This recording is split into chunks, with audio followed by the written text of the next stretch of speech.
Hi everyone, I'm Sandie La Nae. Welcome to Psychic Creations.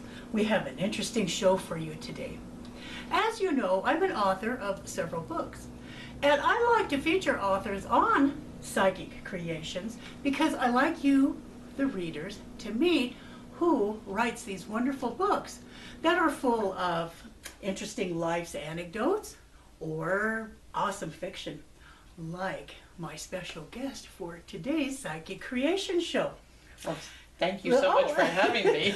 Please welcome Jay Crowley. Yay! Thank you. Oh. And I want to disclose that I've known Sandie for a day or two.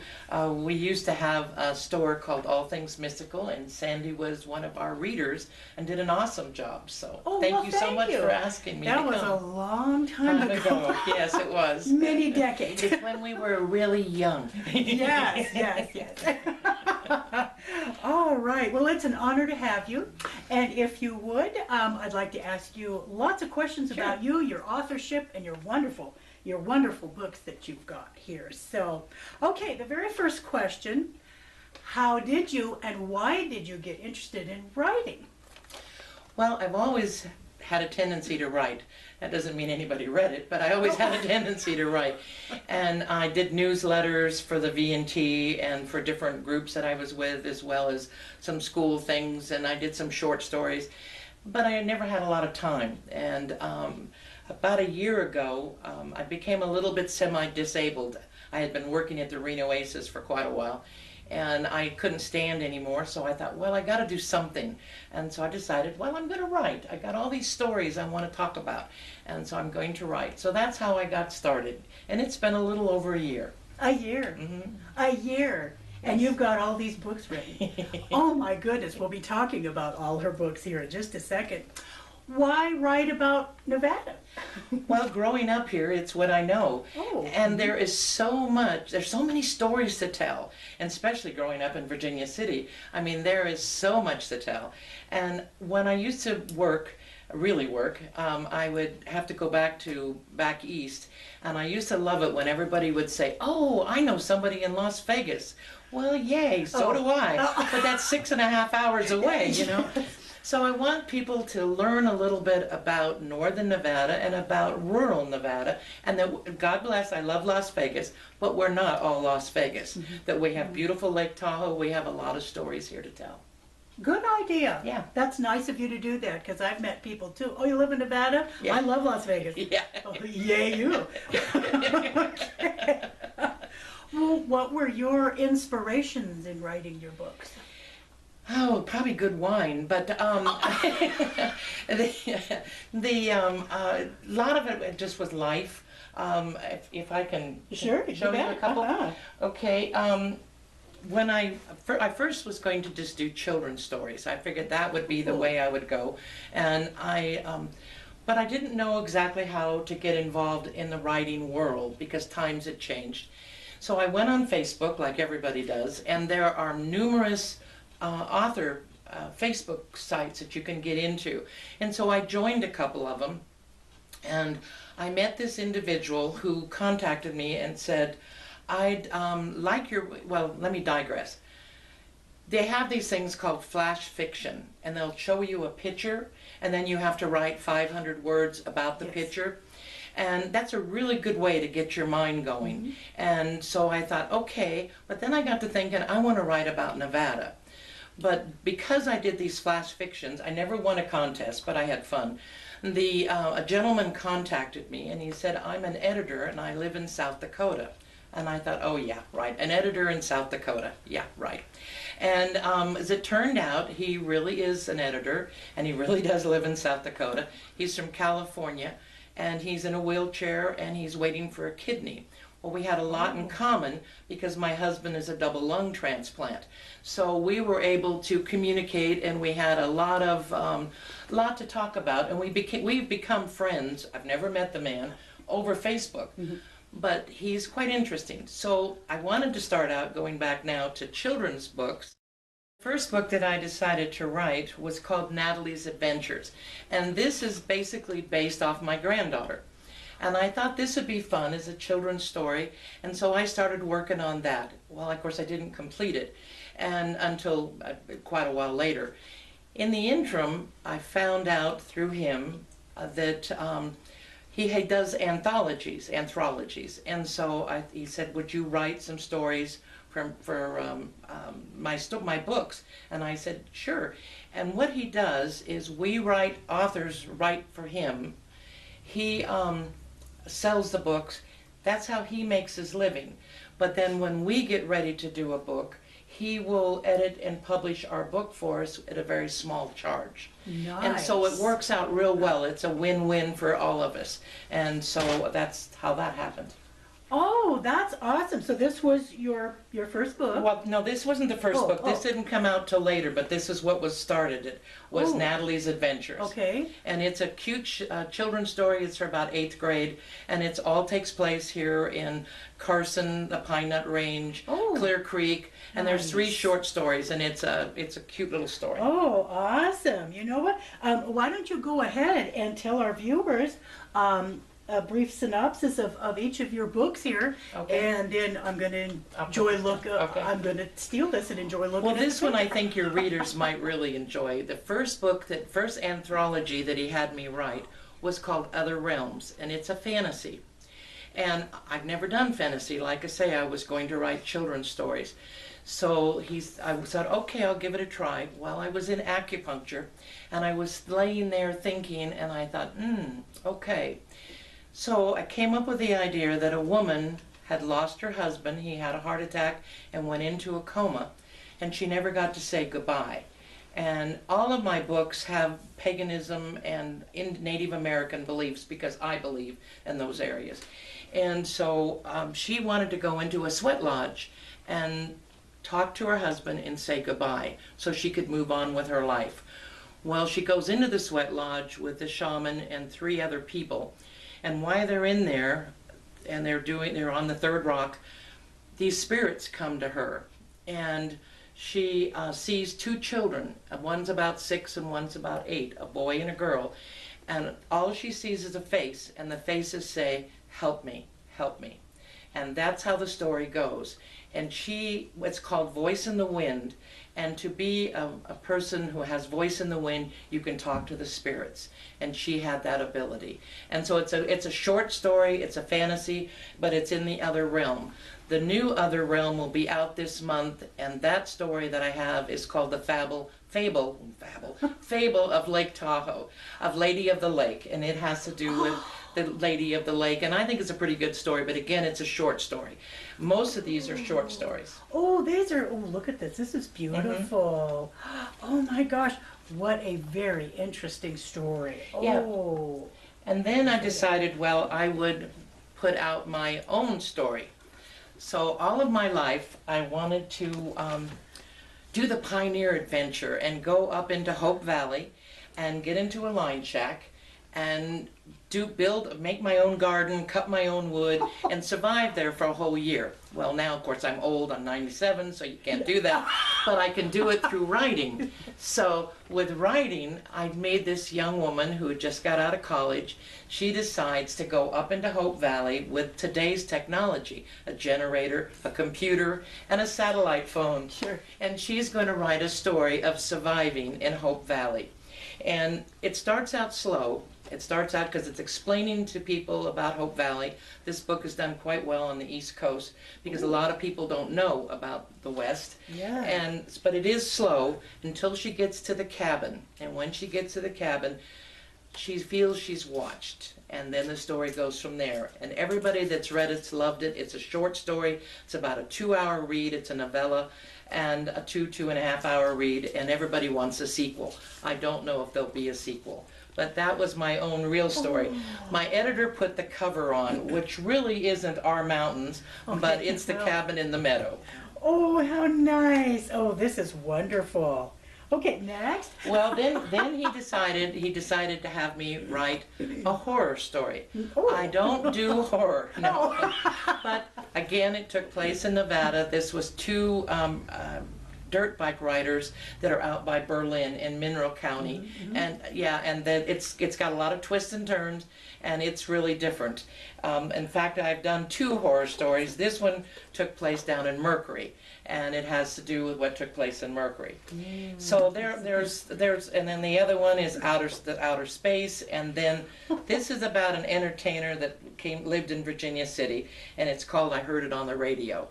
But I encourage any new writer to get involved in anthologies, and because it'll help them get exposed and help them grow, because especially with my editor, because he challenges you and makes you do something different. I found out that I'm not a sci-fi writer, and I'm really not a good fantasy writer. I like fantasy, but it's not probably my forte. Okay. I'm a storyteller. So then came my next book, which was A Ship in the Desert. This, I think, is one of my better books, okay? Out in the desert between Fallon and Hawthorne, there is a 120-foot ship that's in the desert. I know you can't see it there. I'll take a picture of it and add it Okay, in. but there's an actual ship. You cannot go there. It's on military land. But in my story, you could. Okay. And what happened is back before Pearl Harbor, Billy Mitchell, General Mitchell, told the military, you're going to have to change how you fight the war.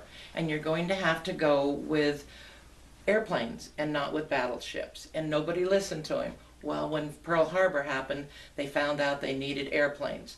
So they put this ship in different places. We have one in Nevada, there was one in Arizona, and other Utah, I think's got one, and they trained pilots how to shoot a ship.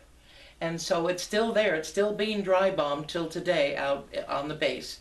And so this young man, his uncle had dry bombed the ship during World War II. He had gone to Afghanistan, and he was a Red Hat. While he was on his tours in Afghanistan, he developed PTSD. So he comes home with his PTSD, and I talk a lot about that, and so people have an understanding of what these men are going through, or women too. It's not just women, it's both.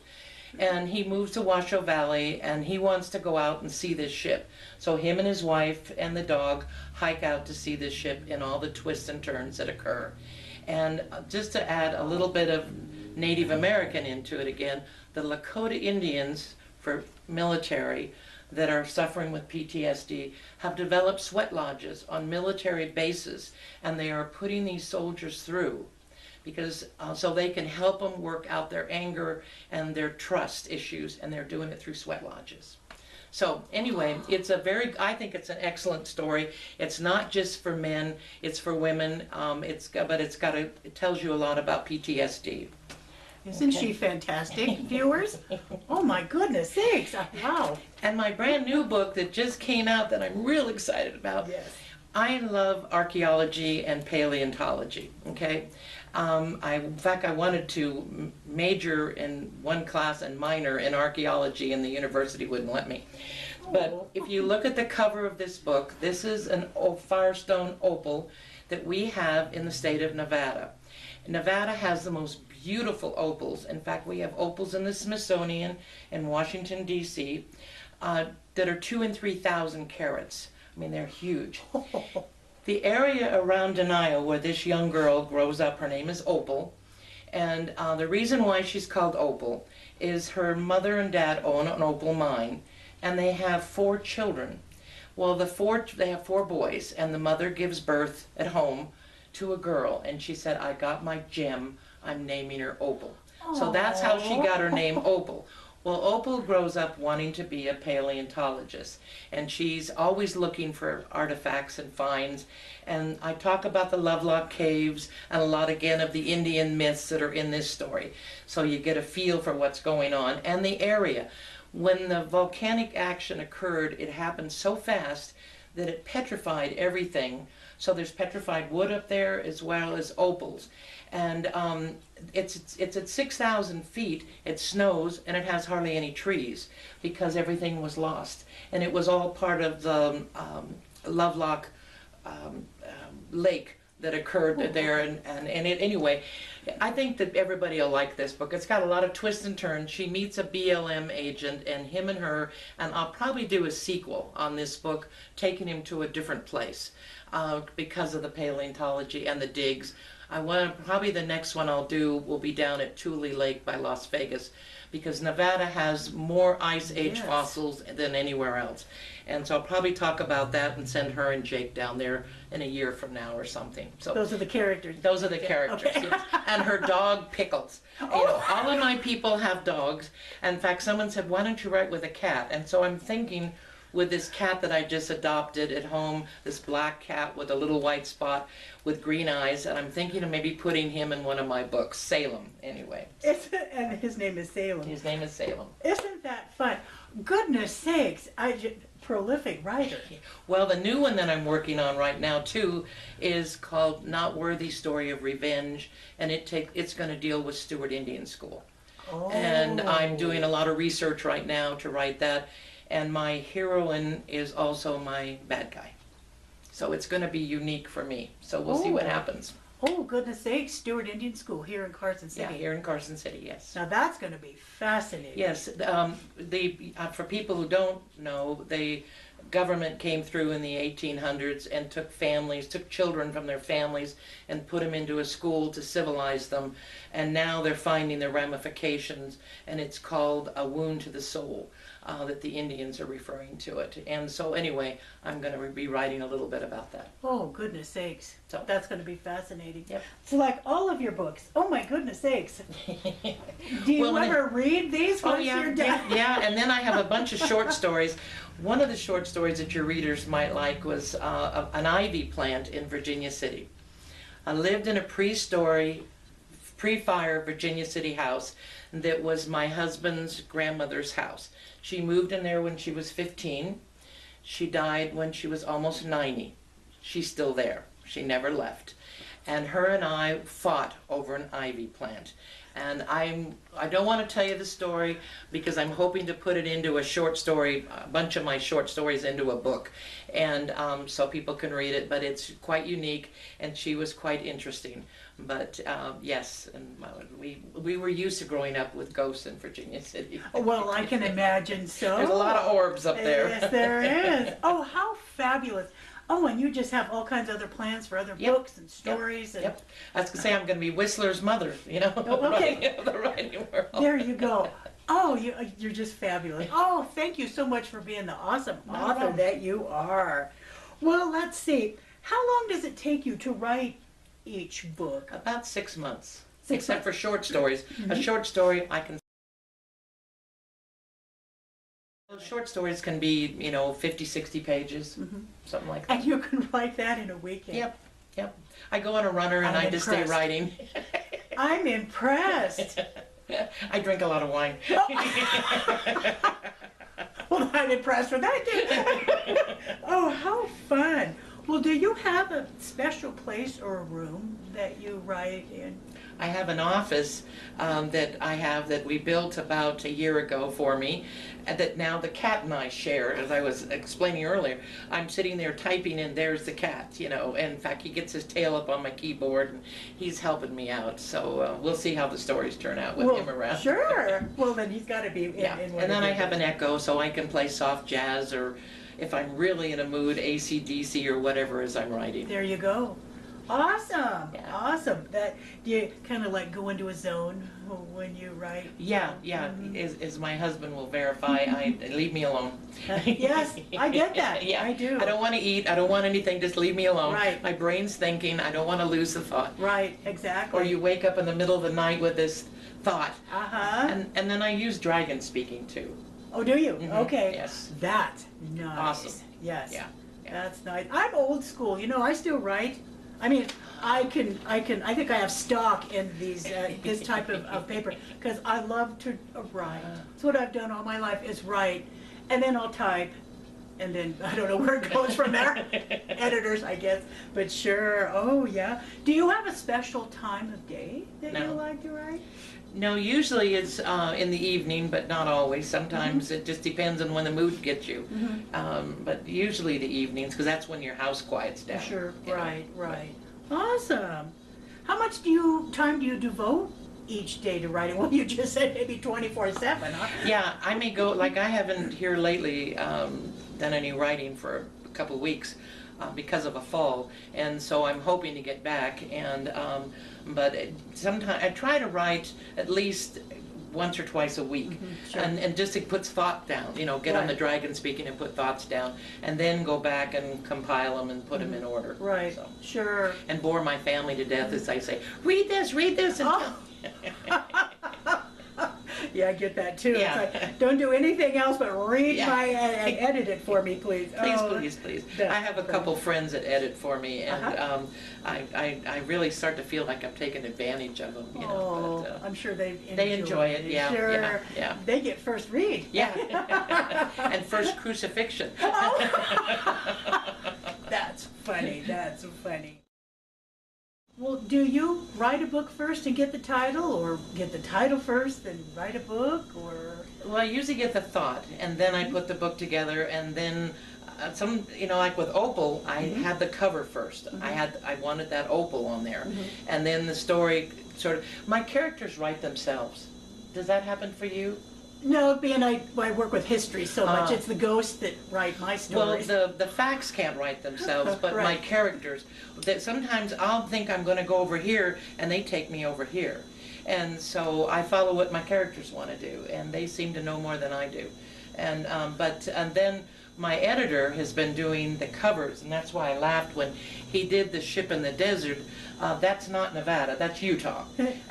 Oh, yeah, well, of course, yeah, I can see it, sure. The ship is our actual ship, but the area, and so I teased him, I said, yeah, I can tell you're from Dakota and you're not from Nevada. So, but that, anyway, that's how it's gonna be. So he usually does the covers, except for Opal. Opal, I said, that's what I want, sure. and then he just modified it with a blue background. Nice. So. Oh, very nice. Well, And then I it's use photos for, in the books. I'll add, you know, like I say, with the ship in the desert was an actual photo of the ship. Right. I'll use photos. I don't have, I wish I had someone who could draw, but I don't. I would, if anyone's out there would like to help me out, please do. There you go. Okay, let me see. Do you self-publish, or, I mean, well, I know you talked about going with your editor. Right. He publishes your Right, books for you. through Amazon, and I'm also on Barnes and Noble, and then they sell at the Genoa store in Genoa. They sell at Murray's bookstore, and then I'm meeting with a lady down in Douglas County at a bookstore, and so I'm trying to, and then Sundance Books, I'm going to be probably doing something Nice. there. So I'm Very trying to nice. expand out, Sure. because when you're a new writer, I'm not a Patterson, and when you're a new writer, nobody knows who you are. Right. The hardest part, the easy part's writing the book. The hardest part is letting people read it. Yeah, and marketing it. Yes. Right. I get that. I know what you mean. Right. You bet. And you have plans for a zillion other books? Yep, I'll probably be doing another book signing too at the Friends of the Library. I have tons of thoughts. I haven't ran out of thoughts yet. So someone says, I've had people say, well, you know, I can't think of something to write about. That's not been a problem for me. Oh, or good. you, Yeah, it sounds right, like. right, yeah. If you've got 14 books. Yeah, and I've got at least 10, 12, about 12 in the wings. Yeah, So yeah. there's always something to Yep, write there's about. always something to write about. Sure. Do you like being an author? Yes, I do. It's sort of fun. What was really neat is I went into a place and somebody recognized me, and it was like, I'm a nobody. And so it was really sort of fun, and they said, we want your books. They were at a book signing, and they didn't have any money, because I do the Wine Walk book signings here and there. And they said, we want one of your books. And I said, super. I just so happen to have one. Oh, nice. That's nice. So that made me feel good, yeah. It does. It does. It does, and people recognize you. Yeah. Yeah. Now, one important question. Your name is Judy, okay? But you write with a pen name. Yes. Can you explain to our viewers that? Yes. When I first started out, again, as I told you, I went on these Facebook sites, and I was doing these flash fictions under my name. Well, I got feedback that women only write erotica. Well, I don't write erotica, but if you think about it, J.K. Rowling, sure. you think about it, people go, she used her initials. I just thought, well, my last name is Crowley, it's Fisher Crowley, but I'll go with Crowley. My first name's Judy. I'll just use the J-A-Y, and go with that and take it from there. And it seemed to open doors that I don't think would have been opened if I had gone with, for fiction writers anyway, for fiction writers. You're writing about a specific topic, but I'm writing about suspense and mystery. And I'm not a Mary Higgins Clark. But, you know, so I mean, I'm a storyteller, and I pattern myself a little bit, I try to pattern myself a little bit after Hemingway. You know, that I'm crisp and short and to the point. In fact, I'm going to digress just a second. Hemingway, I got to tell you this story because I love it. Okay. Hemingway's at a bar in the Florida Keys, and somebody says, "Oh, I hear you're a writer." And the guy says, "Yeah." And he says, "Well, I'll buy you a shot if you can use 6 words and make me feel sad." And Hemingway thought for a second, and he went, "For sale, baby shoes, never worn." Oh, boy, that hits home. Oh. And so I try to write a little bit like that, but I'm still elaborating a little too much in the beginning when I'm telling you about Nevada. So I'm trying to cut back, but I'd like to be like Hemingway. Oh my gosh, I don't know what to say with that. Well, I think you're on your way. I'm hoping. Yes. Oh. I'd say Whistler's mother at 97, you know. That's right. Yeah, that's right. All right. Well, can you give our viewers your personal, if you would like, and your book contact so they can find out where to buy your books? And... Sure. Well, like I say, you can buy them at the Genoa store. They're at Murray's Books, Amazon, through me, and I'm on Facebook. Facebook, it's Jay Crowley, Sweet Dreams. I created a website, and it's Sweet Dreams Books, so you can find out what's going on there. And then my email is jcrowleybooks@gmail.com. Wonderful, wonderful.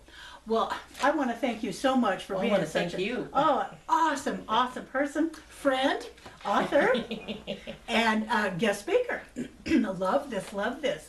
All right. Again, thank you so much for being on the show today. You're awesome. I always knew that anyway. Thank you so much for watching Psychic Creations today. If you would like to be a guest speaker on our show, please know that the content is of the spiritual, metaphysical, paranormal, and authors. Very cool.